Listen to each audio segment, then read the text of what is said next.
चार प्रकार क्या होता है? पहली सृष्टि है उद्भिजक। कौन सी सृष्टि है? उद्भिजक। पर्वत इत्यादि का सृष्टि, इसी को कहते हैं जो जमीन से स्वतः हो गया, इसको कहते हैं उद्भिजक। और दूसरी सृष्टि है अंडज, अंडा से, किसी भी चीज का अंडा से होता है, जैसे मुर्गा मुर्गी जितने भी हैं, सांप इत्यादि।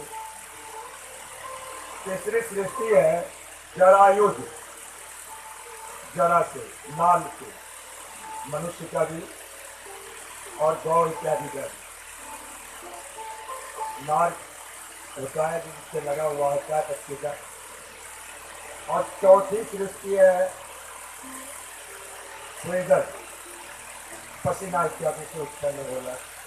इसी में चारों प्रकार के जीवों में 84 लाख की जोनियां हैं।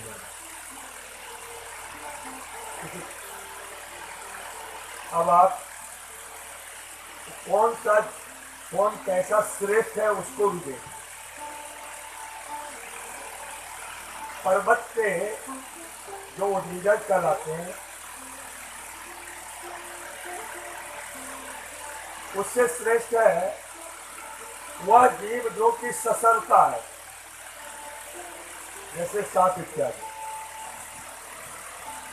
पैर नहीं होते।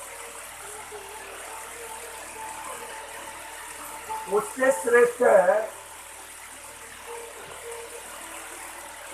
हजारों पैर वाला, जिसको सहस्त्र घोड़वा भी कहते हैं। देखते होंगे घर घर में अभी जाता है, हजारों पैर होते हैं।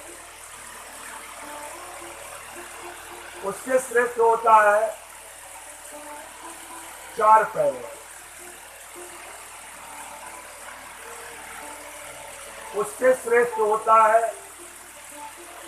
2 पैर वाला, उसमें पक्षी भी आते हैं। और उसमें भी उससे श्रेष्ठ होता है जिसको दांत हो। बहुत पक्षियों को दांत नहीं होते, महाराज टूटते हैं। उससे श्रेष्ठ होता है। तो सबका अपने अपने श्रेष्ठता क्रम से बनता है।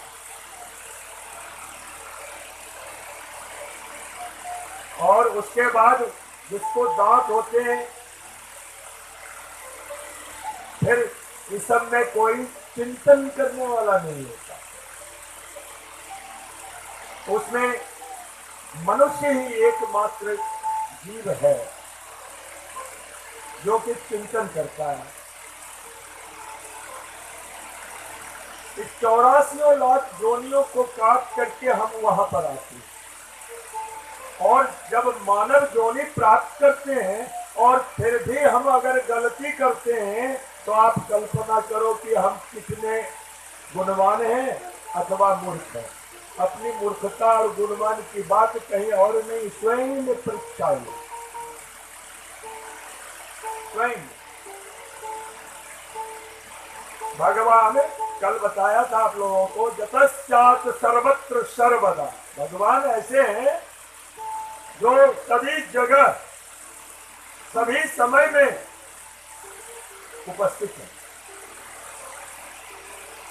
कहते हो कि भगवान हमको क्यों नहीं मिलते? इसमें भगवान का नाम तो हम भी लेते हैं, लेकिन हम भगवान को नहीं प्राप्त कर पाते। क्यों? अपराध बनता है मुझसे। कुछ दिन बताया था ना, 3 प्रकार का अपराध: नाम अपराध, सेवा अपराध और वैष्णव अपराध। सेवा अपराध और नाम अपराध को तो मैंने खुल के बताया था, लेकिन वैष्णव अपराध के बारे में नहीं बताया। ये 5 प्रकार का होता है। अधिकतर मानव मनुष्य इसी अपराधों के कारण अपने में फंस गया, जिसके चलते वह भगवान के नाम के नामी को बुला नहीं सकता सामने में। वैष्णव अपराध 5 प्रकार के हमारा। और कदाचित भी आप भी प्रयास रखो, अगर कोई भी वैष्णव कहते हैं जो विष्णु के भक्त हो, जो भगवान विष्णु के भक्त होते हैं उसको वैष्णव कहते हैं। अब विष्णु के कैसे भक्त हैं उनकी पहचान क्या है? उसमें ब्रह्मत्व का गुण होता है। कौन कौन गुण है ब्राह्मण का? ब्राह्मण होकर के भी यदि वो 3 गुण से वंचित हो तो समझो कि वो ब्राह्मण नहीं है हमारा। पहला गुण है वो सत्यवादी होगा, सत्य ही भगवान है, असत्य स्वरूप होना चाहिए। इसलिए सत्य अगर वो वाचन करता है, सत्य अगर बोलता है तो वो भगवान उसको ब्राह्मण के लायक बनाता है। उसके एक गुण है, लक्षण है। दूसरा अहिंसा, हिंसा नहीं करता। और तीसरा क्षमा, क्रोधित तो होता है लेकिन क्षमा भी उसके पास बहुत है। ये 3 गुण अगर आ गया तो वो समझो कि वह ब्रह्म को जानने का प्रयास कर रहा है। वह ब्रह्म जानाति ब्राह्मण, या तो वो जान रहा है कि मैं उसका पथिक भी बन गया तो वो ब्राह्मण। उसके बाद उसके गुण है, ये 3 तो होना ही होना। उसके बाद उनका गुण है कि ज्ञान का अर्जन करना, ज्ञान का वितरण करना। सबसे पहले उसको अगर वो नहीं करता तो ब्राह्मण नहीं है। ब्राह्मण के कुल में ब्राह्मण का भी 2 तरह से ब्राह्मण होते हैं, एक विप्र कहलाते हैं हमारे और एक द्विज कहलाते हैं। जरा ध्यान,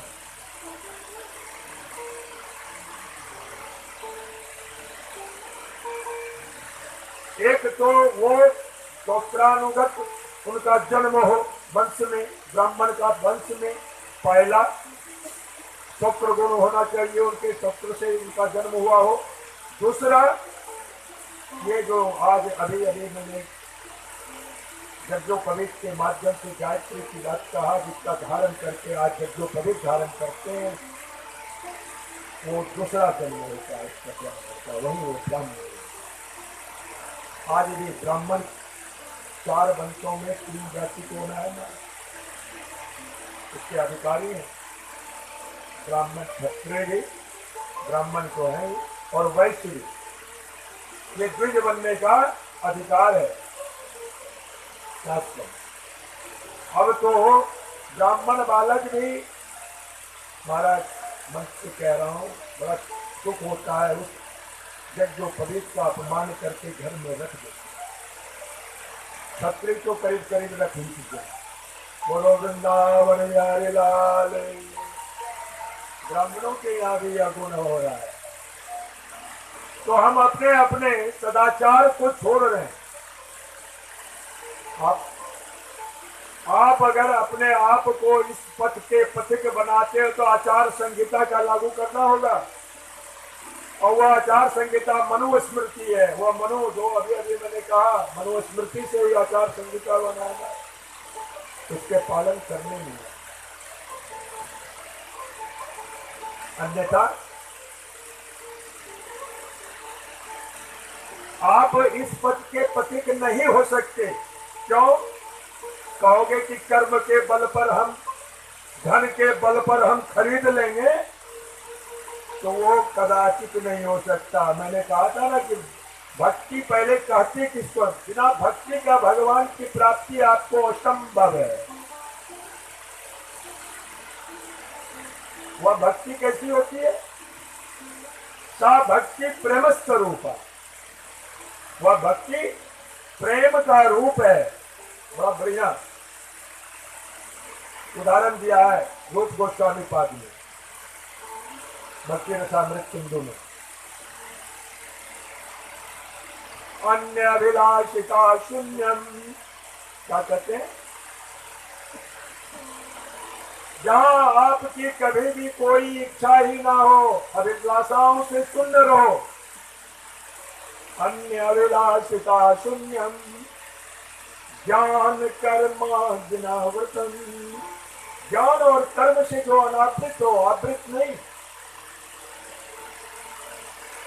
ज्ञान और कर्म से अनावृत हो। ज्ञान के माध्यम से भी आप भगवान को नहीं प्राप्त कर सकते। कहते हो ना कि बिन गुण ज्ञान का हम कैसे प्राप्त करेंगे। भगवान की प्राप्ति के लिए भक्ति ऐसी चीज है, ऐसी कृपा है भक्ति देवी का कि वो ये नहीं देखता कि एक ज्ञानी है कि अज्ञानी है। सूरदास, तुलसीदास, कबीरदास उदाहरण है हमारा।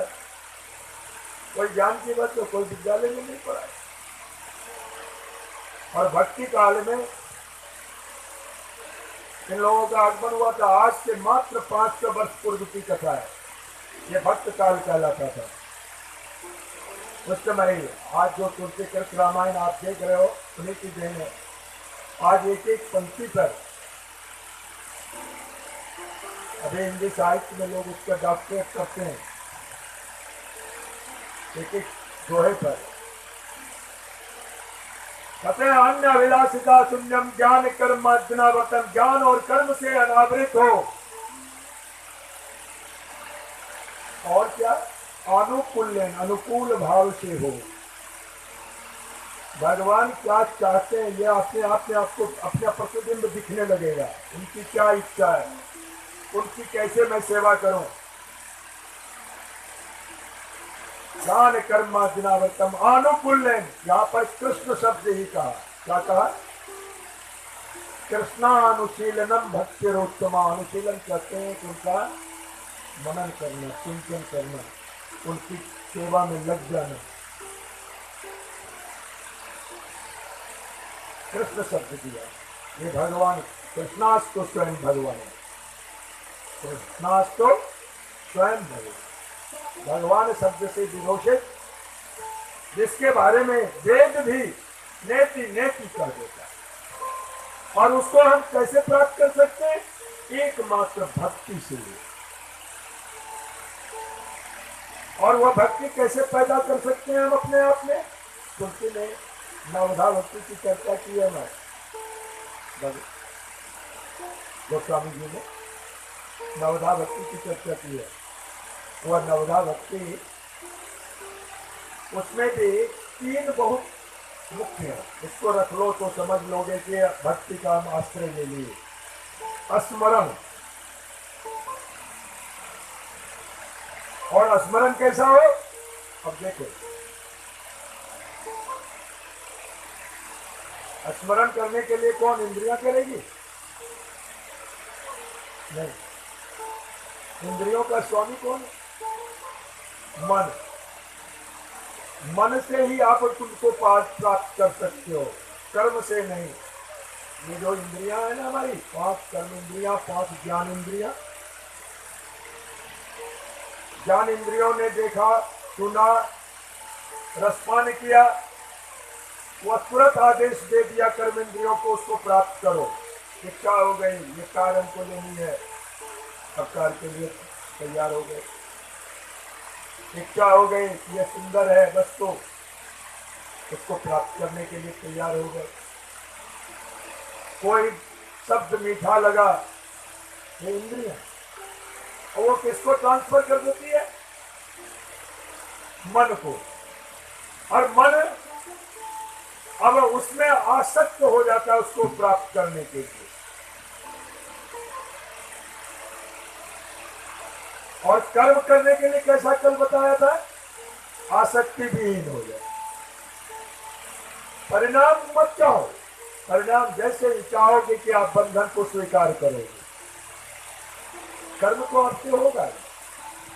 तो भक्ति को प्राप्त करने के लिए कृष्णानुशीलनम भक्तिरुत्तमा। ऐसे श्री कृष्ण का जो चिंतन मनन ध्यान है, वह उत्तमा भक्ति है। तो आज हम क्या करते हैं हम लोग कि भगवान को प्राप्त करने के लिए नहीं, वस्तु को प्राप्त करने के लिए भगवान का आश्रय लेते हैं। बोलो वृंदावन बिहारी लाल की जय। ये कभी संभव है? भगवान को कहते हैं कि तुम तो मेरा बेटा हो और तुम हम वस्तु चाहते हो, तुम ले लो। भगवान वरदान तैयार है देने के लिए। तुम वो चाहते ही नहीं हो, हम वो चाहते ही नहीं। अगर हम चाह जाए कि भगवान हमें प्राप्ति हो जाएगा, वो हम चाहते हैं। हमें वस्तु चाहते हैं, घर चाहते हैं, मकान चाहते हैं।